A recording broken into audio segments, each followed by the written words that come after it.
Kuya, mauna na kami. Sige, ingat kayo. Susunod ako dun mamaya. Bakit ngayon ka lang, Marco?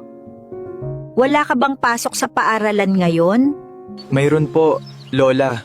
Exams ko po mamaya, kaya pinauna ko na sila Jenny. Nagre-review pa kasi ako. Malapit ka na palang mag-graduate, Marco. Kung nandito lang ang inay mo, siguradong magtatalon yun sa tuwa. Oo, Lola. At sa kanya ako inaalay ang pagtatapos ko sa kolehiyo.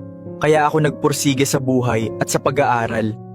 Napakabait mo talagang anak at kapatid, Marco. Siguradong napakaswerte ng babaeng mapapangasawa mo. Salamat po, Lola. Sige po, Lola. Aalis na po ako.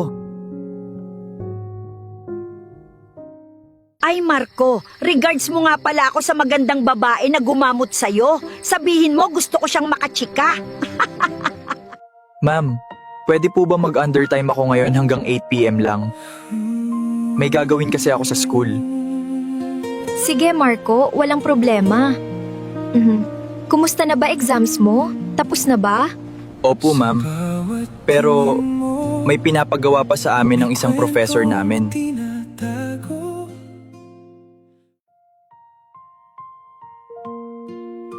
Hi Marco.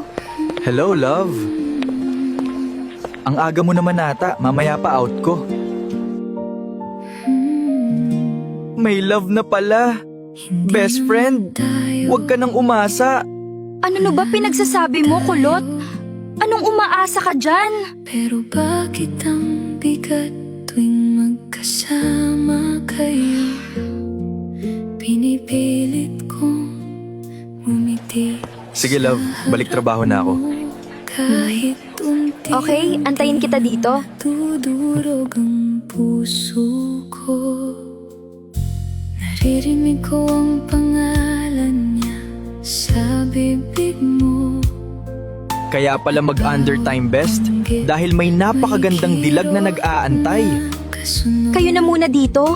hindi ko dapat Dahil may tatapusin pa akong trabaho sa office. maramdaman.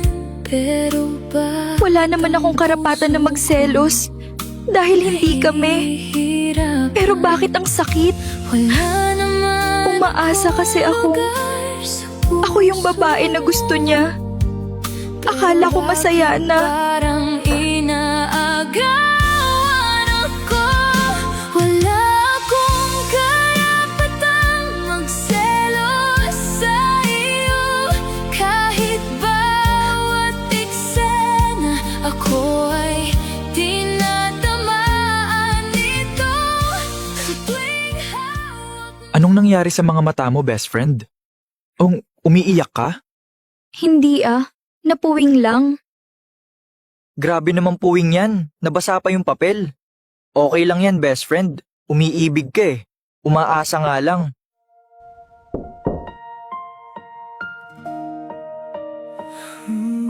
Ma'am Leslie, out na po ako. Okay? Sa bawat tingin mo, Ma'am Leslie, tinatago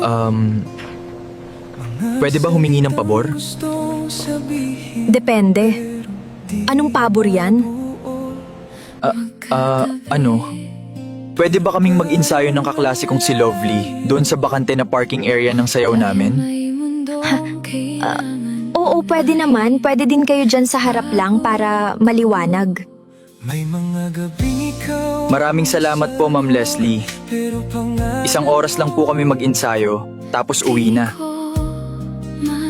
Ma'am Leslie, pwede ba kitang yayain ulit kumain sa labas bilang pasalamat dahil tinanggap mo ako dito? Oo naman. totoo.